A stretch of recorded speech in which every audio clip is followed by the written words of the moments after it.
Continuando con el estudio del ATLS, vamos a ver ahora el tercer tema, que es el estudio del shock o choque, ¿no? Vemos en la imagen un paciente traumatizado, ¿no? Y como dice el pie de esta diapositiva, el primer paso en el tratamiento inicial del choque es reconocer su presencia, ¿no? Con esa frase de introducción iniciamos, ¿no? El shock, ¿qué vendría a ser el shock? Es un estado de anormalidad del sistema circulatorio, ¿no? Que se caracteriza especialmente ¿por qué? Porque hay una perfusión disminuida, una perfusión insuficiente, ¿no? O sea, hay poco flujo sanguíneo, pero además, de igual manera, hay una oxigenación deficiente. Por lo tanto, una disminución del flujo sanguíneo, una poca oxigenación dentro de ese flujo intravascular va a hacer que haya una mala perfusión a los órganos y tejidos, ¿no? De manera sistémica. Como decíamos al iniciar este tema, el primer paso en lo que es cuando nos llegue un paciente con shock, el primer paso es reconocer su presencia, ¿no? Y esto muchas veces, ¿no? Nos tenemos a ver cuánto está la presión arterial sistólica del paciente, ¿no? O sea, muchas veces tratamos de ver toda la hemodinamia del paciente con un solo signo vital, ¿no? Y eso no se debe hacer, puesto que no existe un signo vital o un dato laboratorial que por sí solo diagnostique lo que es el shock, ¿no? Por lo tanto, no podemos hacer eso, basarnos en un solo signo vital, en un solo dato de laboratorio para diagnosticar el shock, ¿no? El shock es más que todo reconocer su presencia en base a un conjunto de datos clínicos y laboratoriales. Como segundo paso, ¿no? Tenemos que identificar la causa del shock. ¿Cuál es la causa que está produciendo este estado de shock en el paciente? Y de acuerdo a esa causa, nosotros podremos ajustar el tratamiento, ¿no? Del shock respectivo, ¿no? Recordando rápidamente, tenemos varios tipos de shock. El más frecuente y el que tiene que estar en nuestra mente como primera causa de shock en el contexto de un paciente traumatizado vendría a ser el shock hipovolémico, es decir, un shock hemorrágico, ¿no? Pero de cualquier manera hay que recordar que también existe un shock cardiogénico, un shock obstructivo, un shock neurogénico y un shock séptico, ¿no? El shock obstructivo abarca lo que es el neumotórax a tensión y el taponamiento cardíaco, que los vamos a ir detallando posteriormente. Entonces ya sabemos el concepto de shock y lo primero, reconocer la presencia de shock, y segundo, ¿no? Ver cuál puede ser la causa y de acuerdo a esto el tratamiento respectivo. Un poco de la fisiopatología del shock, ¿no? Para esto nos recordamos un poco de fisiología. Vemos que el gasto cardíaco en sí es el resultado de una multiplicación, multiplicar lo que es la frecuencia cardíaca por el volumen sistólico, ¿no? Esta multiplicación nos va a dar lo que es el gasto cardíaco, que es aproximadamente unos 5 litros por minuto, ¿no? en las personas. El volumen sistólico toma en cuenta lo que es la precarga, la poscarga, ¿no? Y de igual manera la contractibilidad miocárdica. Una buena precarga, un buen retorno venoso, ¿no? Un buen volumen, ¿no? Que regresa otra vez a las cavidades derechas del corazón, una buena contractibilidad, ¿no? Del miocardio, ¿no? Y una poscarga, esto haciendo referencia especialmente a lo que es la resistencia vascular periférica, es decir, a todo lo que está por delante del corazón, ¿no? El conjunto de eso pues nos va a dar lo que es el volumen sistólico, ese volumen de eyección, especialmente aquel que sale del ventrículo izquierdo y se dirige hacia la aorta, ¿no? Entonces, considerando todo esto, precarga, poscarga, la contractibilidad de lo que es el miocardio, lo multiplicamos todo esto, es decir, todo esto, el volumen sistólico por la frecuencia cardíaca, pues nos va a dar un buen gasto cardíaco, ¿no? Y este buen gasto cardíaco va a hacer que haya una buena circulación, tanto mayor como menor, en todo lo que es el cuerpo humano, ¿no? Cuando sucede el shock, ¿no? Fisiopatológicamente, ¿qué es lo que se produce, ¿no? Poniéndonos en el contexto de lo que es un politraumatizado, ¿no? Recordemos, ¿no? Que la primera causa de shock en un paciente en un contexto de trauma va a ser la hemorragia, una hemorragia severa, ¿no? Entonces, al haber una pérdida de sangre severa, ¿no? El cuerpo, ¿qué es lo que va a querer hacer? Mantener la perfusión a órganos vitales como son los riñones, el corazón y el cerebro. Y para esto se va a valer de lo que es una vasoconstricción. Vasoconstricción en otros lugares secundarios, por ejemplo, una vasoconstricción cutánea, vasoconstricción muscular y vasoconstricción visceral, ¿no? Entonces, esa vasoconstricción disminuye la perfusión a esos lugares secundarios, pero lleva la sangre a lo que son los riñones, el corazón, el cerebro, ¿no? Para mantenerlos con mayor funcionabilidad y viabilidad. Vale destacar que la taquicardia es el signo más temprano de un shock hemorrágico. A manera de compensación se empiezan a liberar lo que son las catecolaminas endógenas, y estas catecolaminas endógenas van a aumentar la resistencia vascular periférica, van a aumentar la presión arterial diastólica y van a disminuir la presión del pulso, ¿no? También a manera compensatoria existe una contracción venosa, ¿no? Y también hay un estado de acidosis metabólica, ¿no? ¿Por qué? De acuerdo a la duración de lo que es el shock, ¿no? Y a su gravedad en sí, se pierde lo que es el metabolismo aerobio normal y se entra a un metabolismo anaerobio. En este metabolismo anaerobio se crean cantidades de ácido láctico, y este ácido láctico, ¿no? es el que va a producir ese estado de acidosis metabólica en el paciente, ¿no? Entonces, de manera fisiopatológica, esos vendrían a ser los aspectos importantes: esa vasoconstricción para llevar la sangre a los órganos principales, la taquicardia como primer signo, el signo más temprano, liberación de catecolaminas, contracción venosa y el estado de acidosis metabólica, ¿no? En conjunto, que resume la fisiopatología del shock.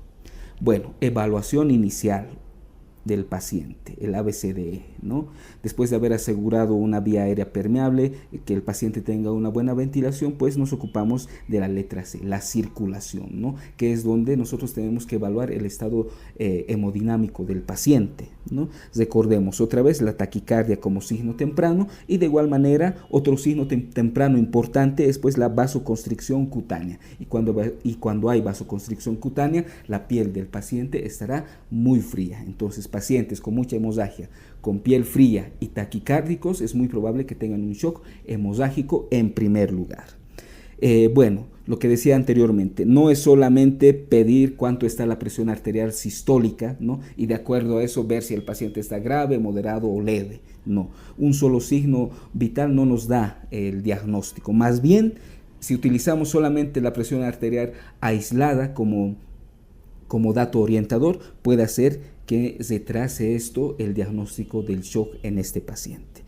Por lo tanto, nosotros al tratar a un politraumatizado nos fijaremos en una frecuencia cardíaca, en las características del pulso, incluso la frecuencia respiratoria, cómo está la perfusión y coloración de la piel, ¿no? La presión de pulso. Recordemos que la presión de pulso es la diferencia entre la presión arterial sistólica y la presión arterial diastólica, ¿no? Entonces nos vemos todo ese conjunto para poder evaluar, ¿no? Y diagnosticar el shock, y también ver la respuesta al tratamiento que le vamos a iniciar al paciente, ¿no? Un dato también importante es manejar los datos de la frecuencia cardíaca. Nos recordamos que una frecuencia alrededor de 100 latidos por minuto es de referencia en los adultos, ¿no? Pero también frecuencias mayores a 160 latidos por minuto, por ejemplo, en los bebés, alrededor de 140 latidos por minuto en niños preescolares y alrededor de 120 latidos por minuto en los que están cursando con la pubertad, ¿no? En la evaluación primaria, también aparte de estos signos vitales, los primeros datos clínicos, ¿no? Por ejemplo, también tenemos que ver si el paciente tiene o no el marcapaso, ¿no? Recordemos que si tiene marcapaso o un DAI, la contractibilidad miocárdica aún va a tener un ritmo normal, a pesar de que el paciente tenga poco volumen sanguíneo. Bueno, y generalmente, ¿no? Uno de los laboratorios primeros que sale generalmente es el hematocrito. Si en el hematocrito, obviamente esto después de evaluar clínicamente al paciente, que es lo más importante, nos apoyamos en los datos del hematocrito. Si este está muy bajo, un hematocrito muy bajo, nos indica dos cosas. que hay una pérdida masiva de sangre o que el paciente traumatizado que está con hemorragia ha tenido anteriormente una anemia previa, ¿no? Bueno, y también un hematocrito normal tampoco excluye que haya una gran hemorragia, ¿no? Todo esto a tenerlo en cuenta en lo que es la evaluación inicial del paciente. No basarnos en un solo signo vital, recordar que la taquicardia y la piel fría son los primeros datos semiológicos a tomar en cuenta, ver si el paciente tiene o no marcapasos y si se puede, pues la ayuda de los valores del hematocrito. Y bueno, en el contexto de un escenario de un accidente, ¿no?, donde produzca estos pacientes politraumatizados, ¿no?, generalmente es fácil, ¿no?, reconocer un shock hemorrágico, un shock hipovolémico, ¿no?, pacientes sangrando, ¿no?, piel fría, taquicárdicas, ¿no?, toda la semiología de un shock hemorrágico. Pero a veces lo difícil o lo que es un reto diagnóstico es, pues, más que todo diferenciar que no sea un shock hemorrágico, es decir, pensar en otras causas de shock, ¿no? Eso es lo que se refiere a esta diapositiva de diferenciación clínica de las diferentes causas de shock, ¿no? Siempre hay que estar alerta, es decir, mantener un alto nivel de sospecha, ¿no? Si es un shock hemorrágico, muy bien, pero ¿qué tal si no lo es?, ¿no? Observar para esto la respuesta al tratamiento inicial del paciente. Si es un shock hemorrágico, el tratamiento inicial generalmente es detener la hemorragia y reponer los líquidos. Generalmente un shock hemorrágico, cuando se controla la hemorragia, pues tiende a responder bien, ¿no?, a este tratamiento inicial. En caso de ser un shock no hemorrágico, pues muchas veces no hay esa respuesta que se espera, ¿no? Entonces ahí ya tenemos que pensar, pues puede ser que haya otro tipo de shock, ¿no?, que esté afectando al paciente. Y bueno, hay algunas pruebas, ¿no?, adicionales que nos pueden ayudar, ¿no? Como vemos en la imagen, por ejemplo, aquí están utilizando lo que es la ecografía FAST, la dirigida al trauma, ¿no? Pero algo importante, también se pueden utilizar radiografías portátiles generalmente, ¿no?, esta ecografía, ¿no?, u otros estudios, pero tratemos de que al realizar estos estudios no se interfiera en la reanimación del paciente. Y bueno, lo que les decía, el shock hemorrágico es el más frecuente y el que tenemos que tener, ¿no?, como primera causa de lo que es el shock en estos pacientes politraumatizados, pero tenemos que nosotros mantener una alta sospecha para poder diagnosticar los otros tipos de shock no hemorrágico. ¿Y cuáles son los otros tipos de shock no hemorrágico? Por ejemplo, cuando el paciente tiene un taponamiento cardíaco, un neumotórax a tensión, una lesión de médula espinal, ¿no?, que nos puede dar un shock neurogénico, o tiene una lesión cardíaca en romo, generalmente en traumatismos cesados con desaceleración. Bueno, y vemos en esta imagen, ¿no?, los estudios adicionales que se pueden utilizar. Vemos en esta primera imagen, ¿no?, una radiografía de tórax muy susceptible de un hemotórax masivo, ¿no?, en el lado derecho.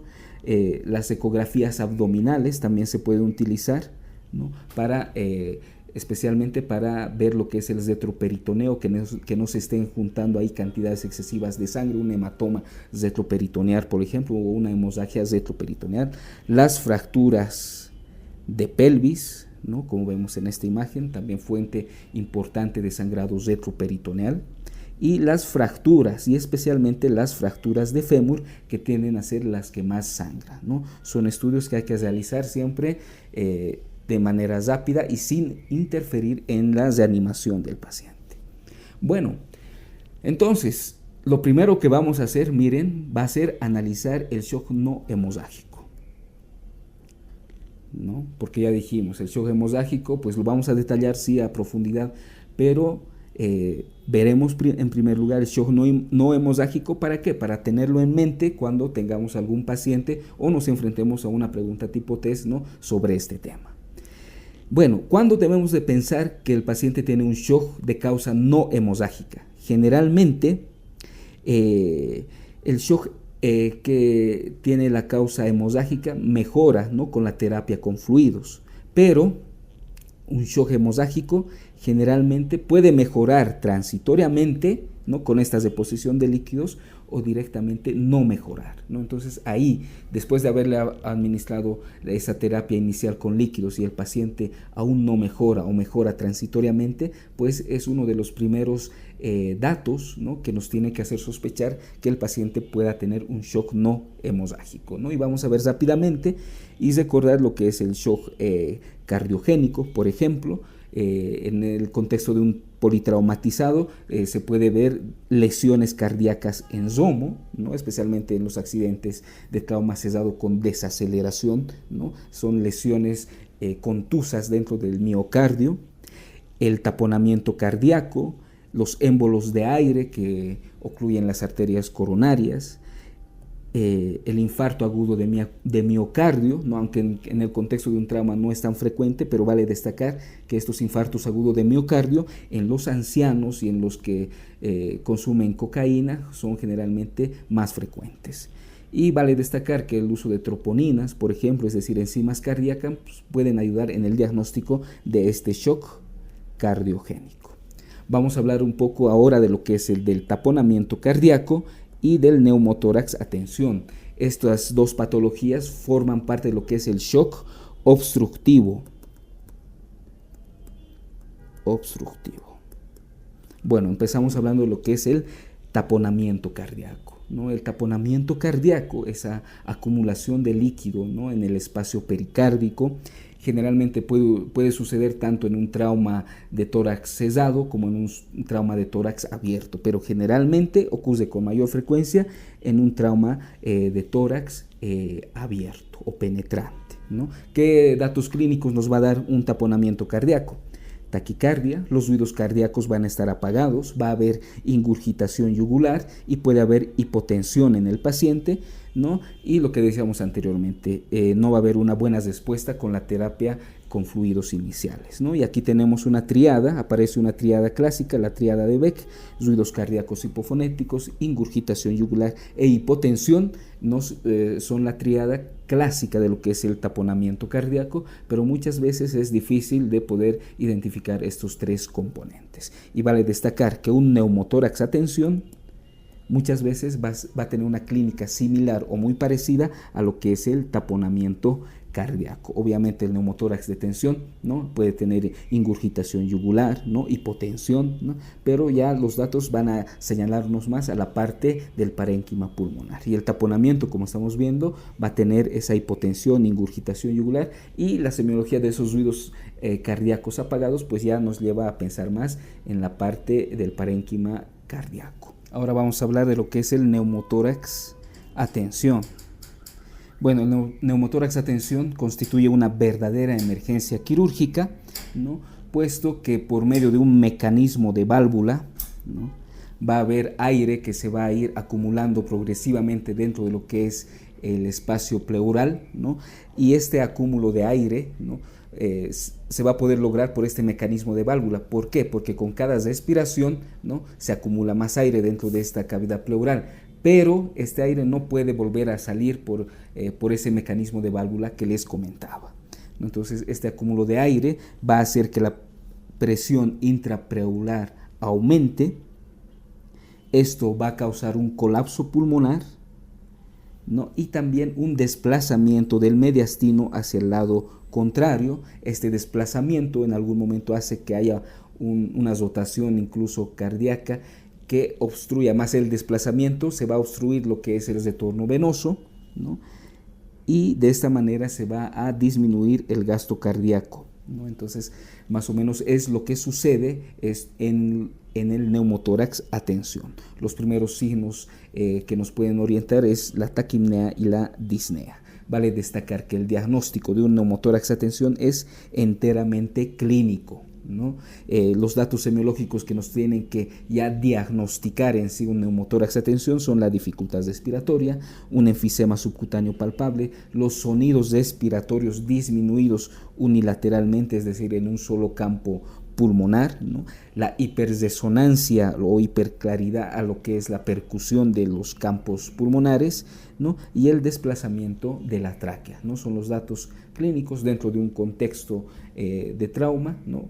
Que nos tienen ya que diagnosticar por sí solos en un neumotórax, ya sea simple o neumotórax a tensión, ¿no? Es decir, no hay que esperar la realización de una radiografía para poder llegar a este diagnóstico. El tratamiento de igual manera será inmediato después de la sospecha clínica diagnóstica, ¿no? En el momento de la emergencia se puede utilizar una aguja, esto a nivel del segundo espacio intercostal, ¿no? En la parte anterior y superior del tórax, o definitivamente un tubo endopleural, ¿no? Para poder descomprimir el pulmón afectado. Bueno, el otro tipo de shock que nos interesa tenerlo en mente es el shock neurogénico. Este shock neurogénico, ¿en qué casos se va a producir? Especialmente en lesiones de la médula espinal, es decir, lesiones pueden ser a nivel cervical o torácica principalmente, ¿no? Fracturas o caídas que comprometan la columna vertebral cervical torácica, ¿no? Pueden producir este tipo de shock neurogénico. Muchas veces las lesiones intracraneales, ¿no? Fracturas, etcétera, no producen, ¿no? un shock neurogénico, pero sí lo pueden producir cuando estas lesiones intracraneales, ¿no? comprometan lo que es el tronco o tallo cerebral. En ese caso sí se produciría un shock neurogénico y la ausencia o disminución grave del tono simpático, ¿no? Y vale destacar, en un contexto de trauma, ¿no? va a estar generalmente el paciente hipovolémico, ¿no? y la hipovolemia en sí aumenta los defectos de la denervación simpática, ¿no? Y clínicamente todo paciente con hipotensión, con piel fría generalmente, pero que no tenga taquicardia, es muy probable, ¿no? que tenga un shock neurogénico, ¿no? Hipotensión, piel fría, es decir, vasoconstricción cutánea con ausencia de taquicardia, pues pensar o sospechar de un shock neurogénico, ¿no? Es decir, revisaremos la columna vertebral principalmente, ¿no? Principalmente. Bueno, y de igual manera cuando lo sospechamos, cuando después de la reanimación con líquidas no hay esa respuesta que necesitamos, ¿no? Y pues bueno, puede ser esto un shock neurogénico o puede ser que la hemorragia siga continuando, ¿no? Entonces estos son los datos más importantes sobre el shock neurogénico, y hablemos ahora de otro tipo de shock que en el aspecto de un paciente politraumatizado es muy raro, es el shock séptico. El shock séptico, como les decía, es muy raro, ¿no? Pero ¿en qué casos se puede dar? Se puede dar cuando el paciente tarda en llegar a lo que es un centro especializado en trauma, ¿no? Puede tardar varias horas. Lo que se ve en nuestro medio es cuando referimos a un paciente, ¿no? desde una provincia lejana a un hospital, ¿no? de tercer nivel, ¿no? y esto puede tardar varias horas. En ese lapso de tiempo pues se puede presentar este tipo de shock séptico. De igual manera, en lesiones abdominales penetrantes, es decir, un trauma abdominal abierto, ¿no? que generalmente tiene riesgo de contaminación, de igual manera se puede presentar. Y bueno, a veces el shock séptico se puede encontrar tempranamente, ¿no? y da pocos síntomas, por ejemplo, un volumen de sangre normal, puede haber taquicardia, la piel que esté caliente, ¿no? Eso sí llama la atención, una presión arterial sistólica normal, una presión de pulso normal, ¿no? Es decir, un shock séptico temprano, pues da pocos datos semiológicos, ¿no? Entonces, recordar shock séptico cuando se tarda en trasladar o referir al paciente, ¿no? y en traumas abdominales, ¿no? que tienen riesgo de contaminación. Pero este vendría a ser el más raro, ¿no? Entonces hemos visto lo que es el shock neurogénico, hemos visto el shock obstructivo mediante el estudio del neumotórax a tensión y el taponamiento cardíaco, ¿no? y de igual manera hemos visto lo que es el shock cardiogénico, que son los diagnósticos a tener muy en cuenta, especialmente cuando después de la terapia con líquidos el paciente mejora transitoriamente o simplemente no mejora. Bueno, ahora sí, después de haber visto lo que es el shock no hemorrágico y sus principales causas, pues entraremos a detalle lo que es el shock hemorrágico, ¿no? Como sabemos, lo que decíamos antes, la hemorragia es la principal causa de shock en el paciente traumatizado, ¿no? Cuando sucede hemorragia y por la misma lesión en sí hay un desplazamiento de líquidos, especialmente a lo que es el líquido extracelular, especialmente de lo que es el plasma al líquido extracelular, ¿no? La hemorragia es esa pérdida de volumen sanguíneo circulante. Generalmente en un paciente que pese 70 kilos, este tendrá unos 6 litros de sangre, es decir, un 70% de su peso, ¿no? En los pacientes obesos se puede sobreestimar los datos semiológicos del shock, y en los niños el porcentaje de sangre que tienen ronda alrededor del 8% del peso, ¿no? Entonces recordemos, en un paciente de 70 kilogramos, este tendrá aproximadamente unos 6 litros de sangre.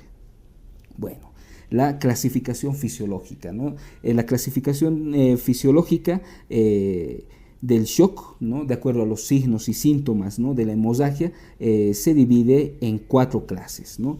Clase 1, clase 2, clase 3 y clase 4, ¿no? Tenemos ahí los siguientes parámetros a estudiar. Por ejemplo, cuánto es la pérdida de sangre, ¿no? Es un dato importante, muy susceptible a ser preguntado. El ritmo cardíaco, la presión sanguínea, ¿no? De igual manera la presión de pulso, la frecuencia respiratoria, la producción de orina, un dato muy importante de igual manera, ¿no? La escala de Glasgow, esto es relación con lo que es el nivel de conciencia del paciente, los déficits de base, esto a la gasometría, y la necesidad de productos sanguíneos ya tocando lo que es el tratamiento, ¿no? Por ejemplo, en la clase 1, ¿no? La pérdida de sangre va a ser menor a lo que es el 15%, como están viendo los signos vitales, incluso la diuresis no está comprometida, ¿no? El déficit de base es mínimo, 0 a 2.000 equivalentes, o sea, no hay esa acidosis que a veces se presenta, ¿no? Y generalmente con una monitorización constante del paciente ya tendría que controlarse muy bien el shock de esta clase tipo 1. Mientras que en la clase tipo 2, que ya vendría a ser un shock leve, la pérdida de sangre ya oscila entre un 15 y 30%, ya hay alteraciones de lo que es el ritmo cardíaco, ¿no? Especialmente esa taquicardia, ¿no? Que mencionábamos, ¿no? La presión de pulso también disminuye, ¿no? Y los otros signos generalmente se mantienen constantes, ¿no? Hay un ligero déficit de base, ¿no? De 2 a 6 mil equivalentes por litro, es decir, no hay una acidosis muy marcada, ¿no? Pero ya hay cierto déficit de bases, y reponer al paciente es muy posible. Es muy posible que este paciente necesite cristaloides en primer lugar. La clase 3 de shock, es decir, un shock moderado, ya la pérdida es más abundante, dentro de lo que es un 31 a 40%, ¿ya? Los signos vitales pues ya están muy alterados, ¿no? Como podemos observar ahí.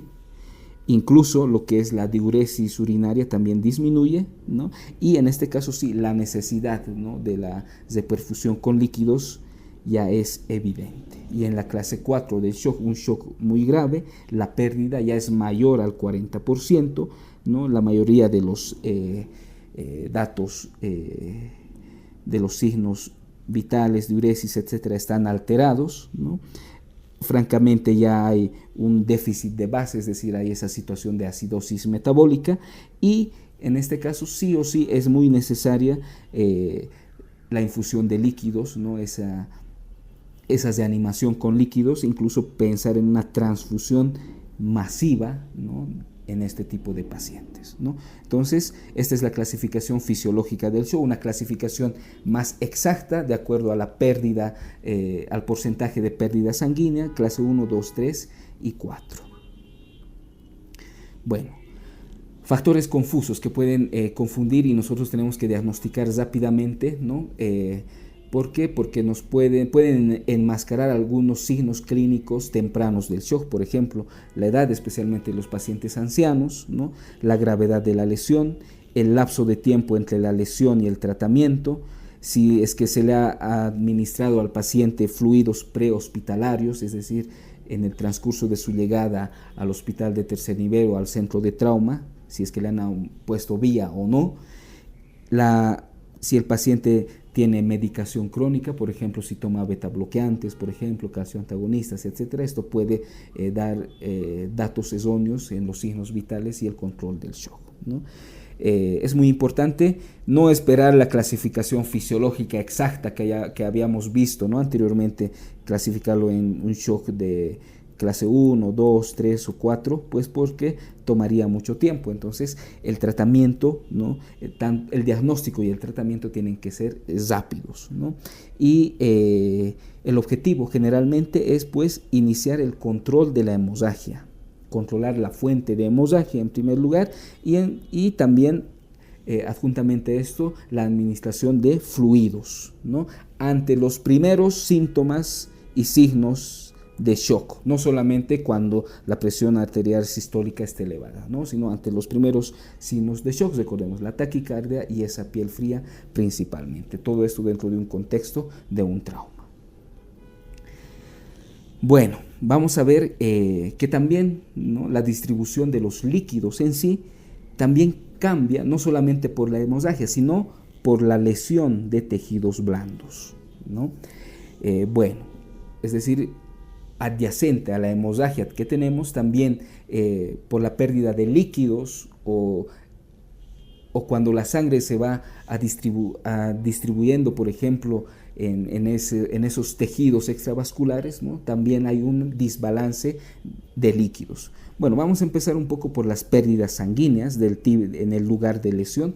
Vale destacar, por ejemplo, fracturas de tibia, fracturas de húmero, ¿no? Aproximadamente pierden 750 ml de sangre, pero las fracturas de fémur pueden llegar incluso a perder volúmenes de 1500 ml, litro y medio de sangre, ¿no? Que ya puede empezar a descompensar a los pacientes. De igual manera, esto especialmente en los traumas de abdomen cerrado, es de conocer lo que son los hematomas o hemorragias retroperitoneales.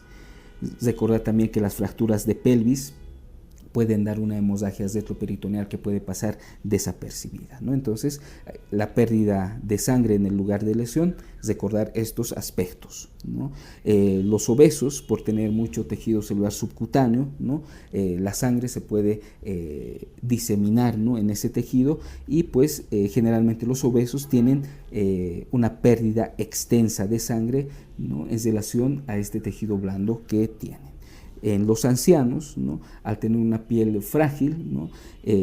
Es más fácil poder lesionar el tejido celular subcutáneo y recordemos que los vasos sanguíneos en los ancianos tienen una mala vasoconstricción, ¿no? Que no controla muy bien lo que es el primer paso de la hemostasia, ¿no? Entonces, los obesos, los ancianos tienen pues mayor riesgo de hemorragia. El edema. Aparte de la hemorragia, lo que les decía, ¿no? El edema en sí, ¿no? Cuando se produce una lesión, cualquiera sea esta, ¿no? Va a producir una respuesta inflamatoria. Esta respuesta inflamatoria, como sabemos, libera las citoquinas y estas citoquinas, ¿no? Producen en primer lugar lo que es la vasodilatación. Esta vasodilatación aumenta la permeabilidad capilar y por este aumento de la permeabilidad capilar, ¿no?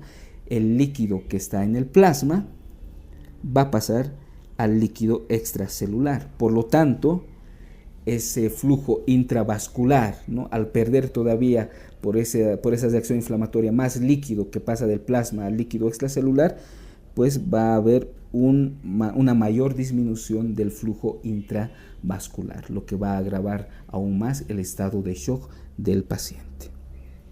Bueno, hablaremos un poco del tratamiento inicial del shock hemorrágico, ¿no? El diagnóstico y tratamiento generalmente tienen que ser simultáneos, al mismo tiempo. Recordemos que la hemorragia es la causa más frecuente de shock en un paciente traumatizado, ¿no? O politraumatizado. Por lo tanto, uno de los principales objetivos es detener la hemorragia en primer lugar y el reemplazo de volumen, ¿no? Con fluidos. De igual manera, como estamos hablando de la primera parte, siempre vamos a hacer el ABCDE, esa revisión primaria del paciente politraumatizado. A, B, manteniendo una vía aérea y ventilación adecuadas. La C, ¿no? Es ya la parte de la circulación, ¿no? Ahí controlaremos las hemorragias, ¿no? Buscaremos unos buenos accesos venosos, generalmente 2 vías periféricas, ¿no? De grueso calibre. Evaluaremos la perfusión hacia los tejidos, ¿no? Hacia la parte cerebral mediante valorando el nivel de conciencia, hacia los riñones mediante la valoración de la diuresis, ¿no? Hacia la parte cardíaca puede ser mediante la presión arterial, por ejemplo, ¿no? Bueno, en estos casos, si es necesario, si es una hemorragia externa lo que está produciendo la causa esa es la causa de la hemorragia, pues podemos realizar una presión directa, ¿no? Nos ponemos los guantes, unas gasas o apósitos, ¿no? Para comprimir directamente el lugar donde haya sangrado externo, ¿no? En muchos casos ahora está permitido lo que es el uso del torniquete, ¿no? Tomando en cuenta que esto puede dañar algunos nervios, algunos músculos, etcétera, pero si la vida del paciente está en peligro, actualmente el uso del torniquete está permitido, ¿no? Tomando las medidas necesarias. Recordemos que en fracturas de pelvis lo primero que tenemos que hacer es estabilizar esta pelvis fracturada mediante un fijador externo, ¿no? En casos de hemorragia interna, muchas veces vamos a tener que operar inmediatamente al paciente o realizar una angioembolización, ¿no? Y bueno, luego nos pasamos a lo que es la letra D, ¿no? Al déficit neurológico, y en la parte, en el contexto de un shock hemorrágico, pues valoraremos especialmente lo que es la perfusión cerebral, ¿no? Bueno, y la exposición del paciente, ¿no? La letra E, siempre recordando que hay que prevenir la hipotermia, ¿no? Porque esta predispone a la coagulopatía, ¿no? Y como sabemos hay una acidosis acompañante. Y recordar que esta es la triada letal, ¿no? Hipotermia, coagulopatía y acidosis es la triada letal en todo paciente politraumatizado. Algo importante, la dilatación gástrica. Muchas veces la dilatación gástrica puede producir una hipotensión inexplicable y algunas alteraciones en el gasto cardíaco, como una bradicardia y un aumento del tono vagal, ¿no? Entonces esto a tomarlo en cuenta, y si hay riesgo de broncoaspiración, pues pondremos una sonda nasogástrica. La valoración de colocar una sonda de Foley, ¿no? Para ver si hay hematuria, es decir, lesión en el tracto genitourinario, ¿no? Ver cómo está la perfusión renal indirectamente por medio de una buena diuresis, y recordar las contraindicaciones de colocación de las sondas urinarias. Cuando hay sangre en el meato o equimosis a nivel del periné, estarían contraindicadas, ¿no? Y luego ahora vamos a ver más a detalle lo que es el acceso vascular, la terapia con los fluidos y los patrones de respuesta del paciente. Continuando ahora vamos a hablar de lo que es el acceso vascular, ¿no? Lo ideal, lo que sabemos, ¿no? 2 catéteres periféricos, ¿no? Endovenosos de grueso calibre. Y hablar de grueso calibre es utilizar esos catéteres, especialmente el número 18. ¿Qué regiones son las más apetecibles en un contexto de trauma? El antebrazo y la región antecubital, ¿no? Generalmente vamos a preferir que esta vía periférica sea de una longitud corta y que tenga un gran calibre. ¿Esto para qué? Para poder asegurar una infusión rápida. Bueno, de igual manera, los líquidos o soluciones que vamos a dar al paciente tienen que estar calentados previamente, ¿no? Esto para prevenir la hipotermia en el paciente, y también para hacer un tratamiento más efectivo nos podemos ayudar con bombas de infusión rápida, ¿no? Vale destacar otra vez que los obesos, los usuarios de drogas, ¿no? Y los ancianos generalmente tienen un acceso vascular difícil, ¿no? Y si en caso no podríamos encontrar estas 2 vías periféricas de grueso calibre, pues podemos utilizar lo que es la vía intraósea a nivel external o a nivel especialmente de la epífisis proximal de la tibia, ¿no? Pero recordemos que esta vía intraósea sí nos permite administrar fluidos, pero transitoriamente, ¿no? Luego ya se buscará una vía vascular definitiva. También se pueden utilizar las vías centrales, como la vía central yugular, subclavia y femoral, ¿no? Para la administración de líquidos, sangre, etcétera. Vale destacar que en el momento de que nosotros encontremos esa vía periférica, pues es recomendable sacar una muestra de sangre en ese mismo momento, ¿no? Para ser más efectivos y acelerar el tratamiento y diagnóstico del paciente. ¿Para qué? Porque por esta muestra de sangre podemos ya mandar laboratorios para saber el grupo sanguíneo del paciente, empezar a realizar pruebas cruzadas, ¿no? En caso de necesitar una transfusión, ¿no? Algunos laboratorios básicos ya podemos estar realizando, ver si el paciente ha consumido tóxicos, por ejemplo, que lo hayan llevado al accidente. En toda mujer en edad fértil, ¿no? La beta-HCG, ¿no? Debe ser solicitada, y también esta pequeña muestra de sangre que vamos a sacar nos sirve también para realizar una gasometría a este paciente. Entonces este pequeño acto pues facilita, como están viendo, muchos aspectos, ¿no? Y de igual manera una radiografía de tórax en AP, anteroposterior, pues si nosotros hemos logrado una vía venosa central, ya sea yugular, subclavia o femoral, pues subclavia y yugular principalmente, una radiografía de tórax nos permite ver si esa vía central está en una posición correcta. De igual manera nos permite para diagnosticar o descartar un neumotórax o un hemotórax masivo. Bueno, hablaremos un poco de esta terapia inicial con fluidos, es decir, la deposición de líquidos, ¿no? Que si pensando que la hemorragia es la causa principal, pues vemos cómo responde el paciente a esta terapia con fluidos, ¿ya? Generalmente la cantidad de sangre o líquidos que vamos a reponer en un inicio es difícil de saber, ¿no? Esto se verá posteriormente viendo la respuesta del paciente, ¿no? Pero en un principio pues es difícil de saber, ¿no? Y de cualquier manera lo que tenemos que utilizar de entrada siempre va a ser una solución isotónica, ¿no? Una solución isotónica, zinc-lactato, por ejemplo, o AEMACEL, ¿no? Luego, la dosis habitual, ¿no? Esto es muy importante, ¿ya? La dosis habitual actualmente, ¿no? La dosis de entrada es de 1 litro en el adulto, ¿no? 20 ml por kilogramo en niños que pesen menos de 40 kilogramos, ¿no?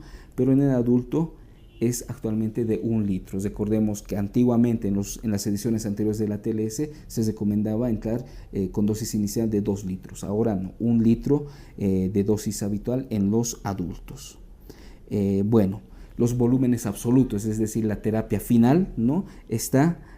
Va a ser dada por la respuesta del paciente, si el paciente responde o no a esta terapia con fluidos.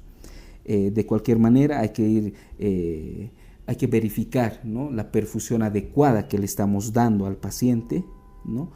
Y esto generalmente mediante el estudio del nivel de conciencia, la diuresis del paciente y los signos vitales. Recordar que dar soluciones isotónicas al paciente, ¿no? Es decir, aumentarle el volumen, no es un sustituto definitivo de poder controlar la hemorragia, ¿no? Si hay una hemorragia aún persistente, por el hecho de que le demos muchos líquidos, eso no indica, ¿no? La recuperación total del paciente, ¿no? Nos da un lapso de tiempo, sí, pero tenemos que poder controlar la causa de la hemorragia. Y siempre hay que evaluar al paciente, ¿no? Hay que buscar lesiones que pueden pasar desapercibidas o las otras causas de shock, las causas de shock no hemorrágico también tenemos que irlas buscando, ¿no?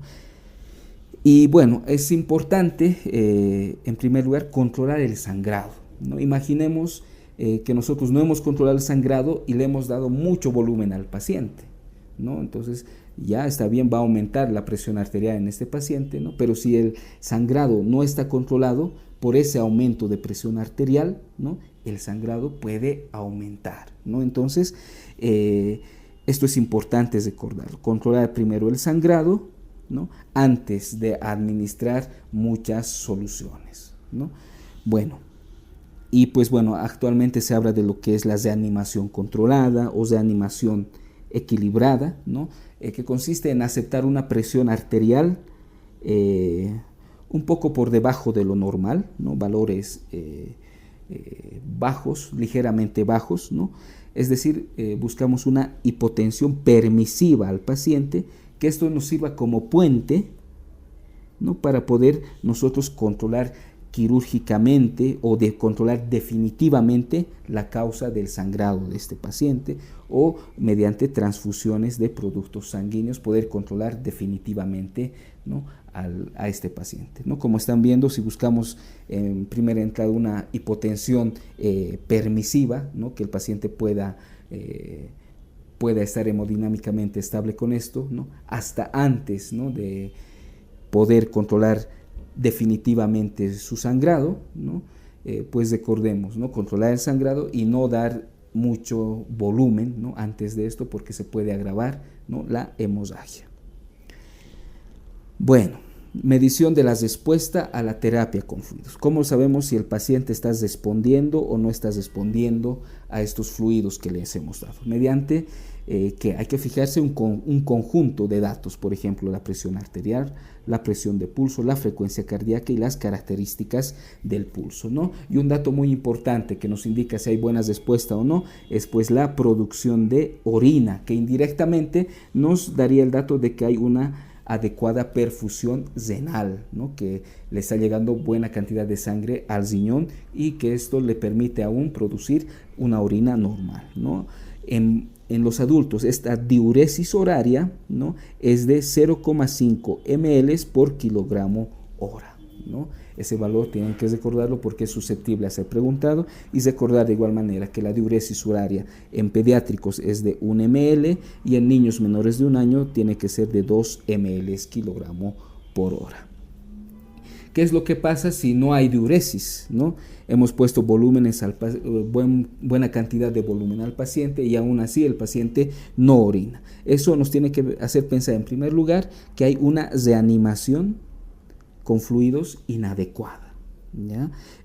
Puede ser que estemos reponiendo muy poco volumen, o puede ser que haya otra causa que no sea una causa hemorrágica lo que esté produciendo el shock en este paciente. Y vale volver a destacar que hay un estado de acidosis metabólica, porque ya el paciente traumatizado generalmente utiliza un metabolismo anaerobio, que esto aumenta los niveles de ácido láctico, y este ácido láctico pues da ese estado de acidosis metabólica que puede llegar a ser severa, ¿no? En casos de que esta acidosis permanezca latente, es decir, una acidosis persistente, ¿no? Lo que tenemos que optimizar es pues esa reanimación con fluidos que no sea inadecuada, ¿no? O pensar que hay una hemorragia que aún está en curso, o sea, una hemorragia en curso, una mala deposición con líquidos pueden hacer que el estado de acidosis en este paciente se mantenga por mucho tiempo, ¿no? Y hay un dato laboratorial, ¿no? Son los niveles de lactato, que nos indican la gravedad del shock, ¿no? Los niveles de lactato nos indicarían la gravedad del shock, entonces ahí la importancia de este valor laboratorial. También nos puede servir para controles posteriores, ¿no? Si el paciente está respondiendo o no, ¿no? Pero un valor laboratorial que nos indica la gravedad del shock, recordemos, son los niveles de lactato. Y para el tratamiento de una acidosis metabólica, a veces podemos decir, pues le daré bicarbonato. No. El uso de bicarbonato como tratamiento no está indicado en una acidosis metabólica por causa de shock hemorrágico. El tratamiento tiene que ser una buena deposición con fluidos, ¿no? Si hay una buena deposición con fluidos y se ha detenido el sangrado o la hemorragia, ¿no? Automáticamente el metabolismo, esa acidosis tendría que ir revirtiendo por sí mismo, ¿no? Esa es la causa. Y bueno, hay patrones de respuesta de los pacientes, ¿no? Una respuesta rápida, una respuesta transitoria y una ausencia de respuesta, ¿no? La respuesta rápida, ¿no? Le hemos dado fluidos al paciente, ha mejorado sus síntomas, sus signos vitales, ¿no? Su estado general del paciente, y pues bueno, generalmente la intervención quirúrgica puede ser probable, pero generalmente no se da, ¿no? Y bueno, estas respuestas rápidas generalmente se dan en los shocks leves de tipo clase 1, es decir, en los que han perdido menor del 15%, ¿no?, de sangre, ¿no? La respuesta transitoria es cuando los signos vitales, o sea, hay una buena respuesta, pero solamente por un momento. Luego empieza a decaer otra vez el paciente. Y esto se da con una pérdida entre 15 a 40% de sangre, es decir, un shock clase 2 o clase 3, ¿no? Y bueno, la mínima respuesta o ninguna respuesta, ¿no?, ya es algo severo, ¿no? Cuando la pérdida sanguínea es mayor al 40%, generalmente son shock graves tipo 4, ¿no? Y pues bueno, ahí ya la intervención quirúrgica, las transfusiones masivas ya son muy probables. Y bueno, hablaremos un poco del reemplazo de sangre, es decir, de las transfusiones, ¿no? Ya hemos dado fluidos, ¿no?, cristaloides isotónicos principalmente, pues luego pensaremos rápidamente, después de haber dado ese litro de sangre, en ver si el paciente va a necesitar o no transfusiones de sangre. Y esto va a ser, como al igual que en los fluidos, de acuerdo a la respuesta clínica del paciente, ¿no? Recordemos que hay que realizar pruebas cruzadas, ¿no?, saber el tipo de sangre en los pacientes para poder hacer un buen tratamiento, ¿no?, para poder transfundirle efectivamente, de acuerdo a su grupo sanguíneo, ¿no?, de acuerdo a las pruebas cruzadas que hemos podido obtener, ¿no? Y bueno, pero a veces en un contexto de pacientes politraumatizados, ¿no?, en un accidente que tenga, por ejemplo, varias víctimas, ¿no?, muchas veces no es posible estar sacando todos estos laboratorios para transfundir a los pacientes, porque recordemos que más o menos 1 hora, ¿no?, dura todo ese proceso diagnóstico en los bancos de sangre, ¿no? Y en este tipo de casos, por ejemplo, se aconseja utilizar concentrado de Matías del grupo O. Si utilizamos plasma, que sea plasma tipo AB, y si utilizamos factor RH, pues que sea negativo, especialmente en mujeres fértiles, ¿no? Entonces, grupo sanguíneo O, que es el donador universal, plasma tipo AB, y el factor que sea RH negativo, así cuando no tenemos pruebas cruzadas, cuando no sabemos el tipo de sangre de los pacientes que están siendo afectados. Siempre prevenir y revertir lo que es la hipotermia, ¿no?, esto calentando las soluciones principalmente. Si se puede hacer autotransfusión, generalmente esto cuando hay un tubo endopleural, ¿no?, cuando hay cuando hay hemotórax, ¿no?, esa misma sangre que drena por el tubo se puede utilizar para la autotransfusión, ¿no? Pero en esta sangre recogida aún los factores de coagulación están muy bajos, por lo tanto a veces requiere plasma y plaquetas adicionalmente a la autotransfusión. Transfusión masiva, algo importante, como estamos viendo ahí en la imagen. La transfusión masiva se define como el uso de 10 unidades de concentrados de hematíes o más de 10 unidades en las primeras 24 horas de ingreso del paciente. O transfusión masiva también se define como el uso de 4 unidades de concentrado de hematíes en la primera hora, ¿no? Vemos en la imagen, ¿se habrán gastado más de 10 unidades en el paciente en las primeras 24 horas? Sí. ¿O más de 4 unidades en la primera hora? Sí. Entonces esa es una transfusión masiva, ¿no?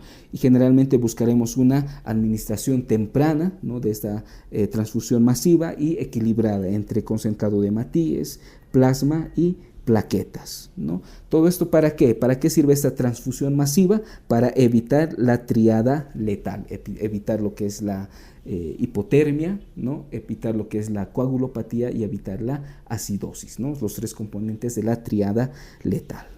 Bueno, este reemplazo de sangre, ¿no?, también nos sirve para disminuir los datos de lo que es la coagulopatía. Recordemos que, ¿no?, las lesiones graves, ¿no?, tienen riesgo de coagulopatía, especialmente las lesiones cerebrales, ¿no?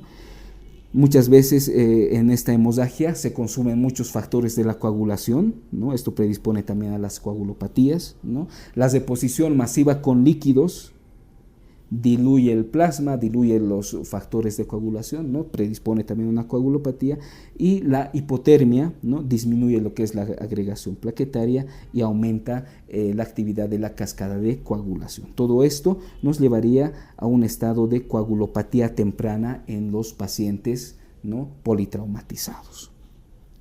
¿Qué estudios laboratoriales nos van a servir? Especialmente aquellos que se pueden obtener en la primera hora: el tiempo de protrombina, el tiempo de tromboplastina parcial activada y el recuento plaquetario, ¿no? Entonces, estos tres tiempos, ¿no?, de coagulación, el recuento de plaquetas de igual manera, nos sirve para ver el estado de coagulación del paciente. Pero recordemos que actualmente hay nuevos fármacos antiplaquetarios, ¿no?, por ejemplo, que estos datos laboratoriales aún no permiten detectar cambios, ¿no?, cuando se utilizan ese tipo de fármacos nuevos. Algo importante, el uso del ácido tranexámico en la parte prehospitalaria principalmente. Recordemos que el ácido tranexámico es un antifibrinolítico, ¿no?, que se ha visto que su uso aumenta la supervivencia, especialmente si se lo utiliza dentro de las primeras 3 horas. La primera dosis durará unos 10 minutos y la dosis de mantenimiento o seguimiento será de 1 gramo en unas 8 horas. De igual manera, la administración de calcio, pocas veces utilizada, ¿no?, pero si se utiliza, pues se medirá el calcio ionizado y tratemos de no reponer en exceso este calcio. Entonces, esto de manera general, cuando nosotros veamos que el paciente necesita la deposición de sangre, es decir, necesite transfusiones, ¿no?, a sacar nuestras pruebas cruzadas.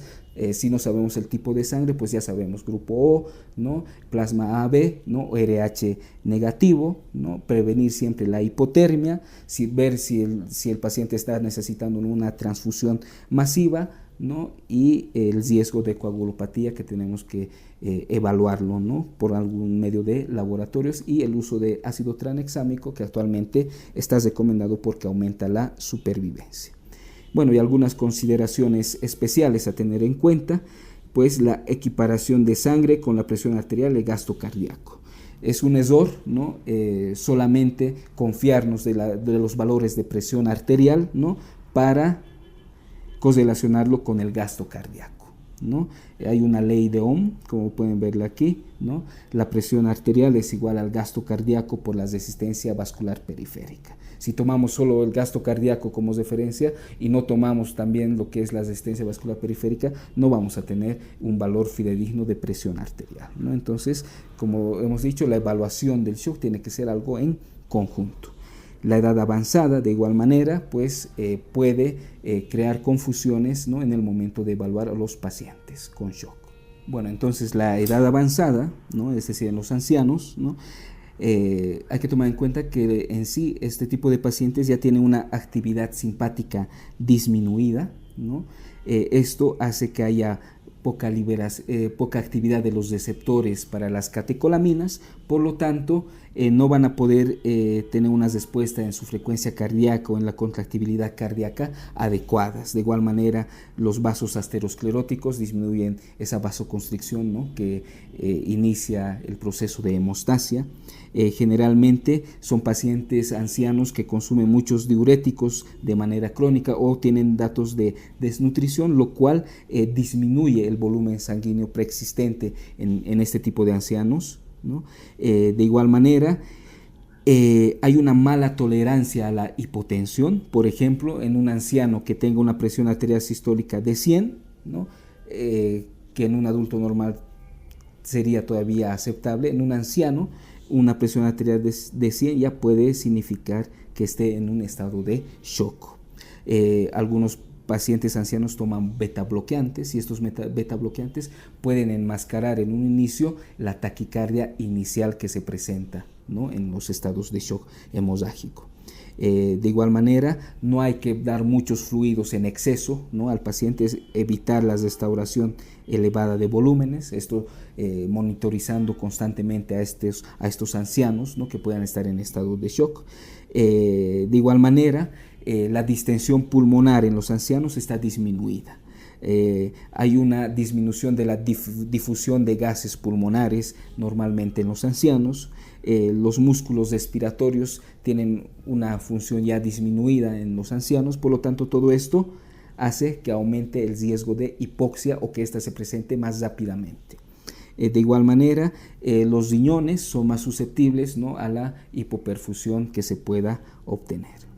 Bueno, de igual manera, los atletas, ¿no?, tienen una notable capacidad para poder responder, ¿no?, y contrarrestar los datos iniciales de shock, por ejemplo. Recordemos que tienen una mayor reserva de volumen sistólico y su frecuencia cardíaca en reposo generalmente tiende a la bradicardia, ¿no? Y eso le da una capacidad, ¿no?, de contrarrestar por lo menos los primeros datos de shock rápidamente, ¿no? Y a veces eso puede pasar desapercibido. El paciente atleta puede estar en shock y como sus datos, signos vitales a un principio pueden estar normal, puede hacer que nos parezca desapercibido el estado de shock inicial en este tipo de pacientes atletas. El embarazo en sí es un estado de hipervolemia normal, ¿no?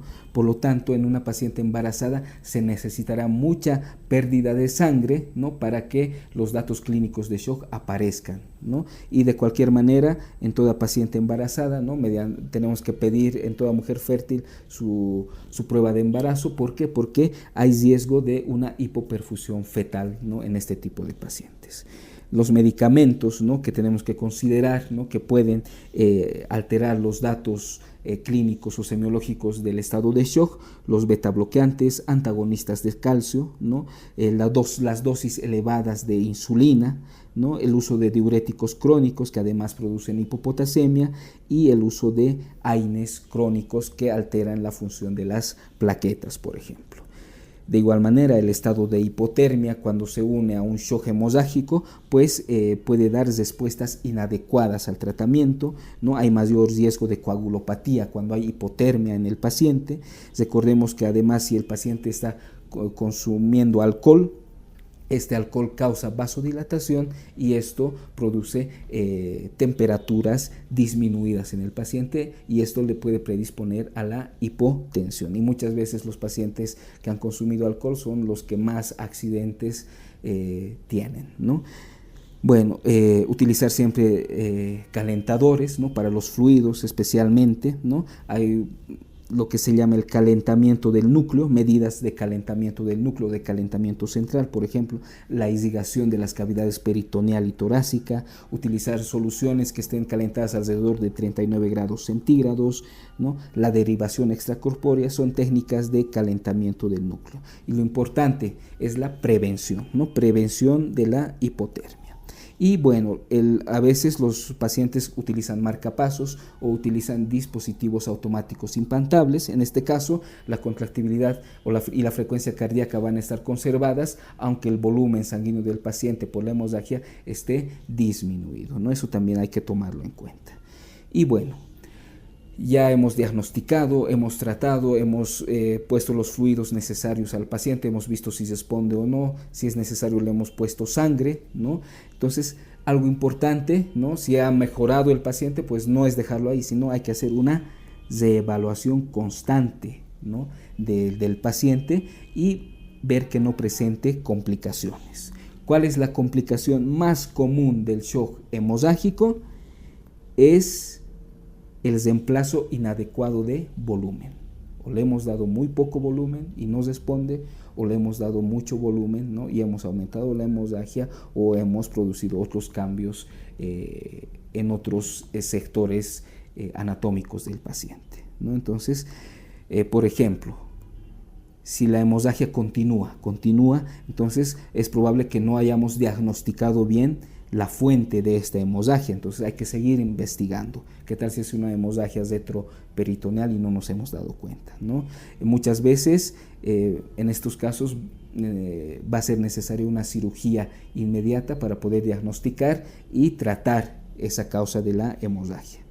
La supervisión de igual manera es muy importante, haciendo énfasis en lo que es la diuresis, el estado de conciencia, es decir, el sistema nervioso central, el color de la piel, las características del pulso y los valores de la presión arterial. Es ese conjunto que tenemos que ir valorando, ¿no?, para ver, diagnosticar y ver cómo va evolucionando el shock, ¿no? Vale destacar que en pacientes ancianos y que tengan shock no hemorrágico es muy probable que haya que trasladar al paciente, ¿no?, a centros especializados en trauma o hospitales de tercer nivel. Y de igual manera hay que reconocer los otros problemas, ¿no?, que causan shock, ¿no? Especialmente, como decíamos anteriormente, si el paciente no responde adecuadamente a la terapia, ¿no?, con fluidos o a la terapia que le hemos dado, pues pensaremos en otras cosas. Por ejemplo, que el sangrado, ¿no? La causa de sangrado aún no ha sido diagnosticada, es en otra región donde hay el sangrado, ¿no? O puede ser que el paciente tenga un taponamiento cardíaco, que tenga un neumotórax a tensión, ¿no? Que le estemos dando una mala ventilación al paciente, que tenga distensión gástrica, recordemos que causa hipotensión inexplicable, ¿no? La distensión gástrica, o que tenga un infarto agudo de miocardio, que esté debutando con una acidosis diabética, un hipoadrenalismo, un shock neurogénico, ¿no? Y para esto lo más importante, como decíamos al principio, es la reevaluación constante de los pacientes con shock. Y bueno, así habríamos terminado lo que es el tema 3, el estado del shock, y espero esto les sirva para su repaso.